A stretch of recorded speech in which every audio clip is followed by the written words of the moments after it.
다음으로는 간암의 진단인데요. 간암은 조직 검사로 물론 진단을 받을 수도 있지만 네. 간세포 함종의 고위험군, 만성 B형 간염이나 C형 간염, 간경변증에서는 전형적 영상 소견으로도 진단이 가능합니다. 그래서 이제 대부분 이제 애매한 경우나 필요한 경우에는 조직 검사를 시행할 수도 있겠으나 조직 검사를 시행하지 않고 진단되는 경우도 많습니다.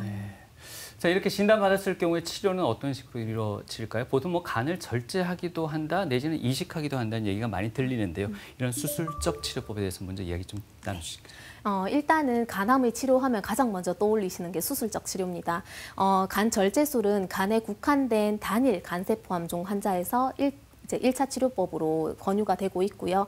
하지만 간을 절제를 하려면 그만큼 간 기능이 좋아야 됩니다. 그러니까 간 기능이 좋지 않은 환자에서는 잘 시행을 할 수가 없고 또한 다발성으로 발생된 경우에도 시행이 안 되는 경우가 있습니다. 네. 간 이식술 같은 경우에는 단일 결절이 이제 5cm 이하 다발성인 경우에도 이제 그 개수가 어느 개수 3개 이하고 각 결절이 3cm 이하 정도인 비교적 간암이 이제 이것도 많이 심하지 않은 경우에 진행을 하게 되고요. 특히 심한 간 기능 장애가 동반되는 경우에 적극적으로 권유되고 있습니다. 보시면은 이제 환자의 병든 간을 제거를 하고요. 네. 공여자의 간을 일부 떼어서 환자에게 이식하는 이런 식으로 가게 됩니다. 간 이식 후에는 면역 억제제를 계속 복용을 하셔야 되고 네. 뇌사자 간 이식을 할 경우에는 공여자가 많지 않아서 실제 공여자가 필요하다는 한계가 있습니다. 네. 보면은 이제 가족끼리 간 이식을 해줬다 이제 이런 이야기도 좀 많이 듣게 되는 것 같습니다. 공여자의 조건이라고 해야 될까요? 좀 어떤 것들을 살펴봐야 될까요?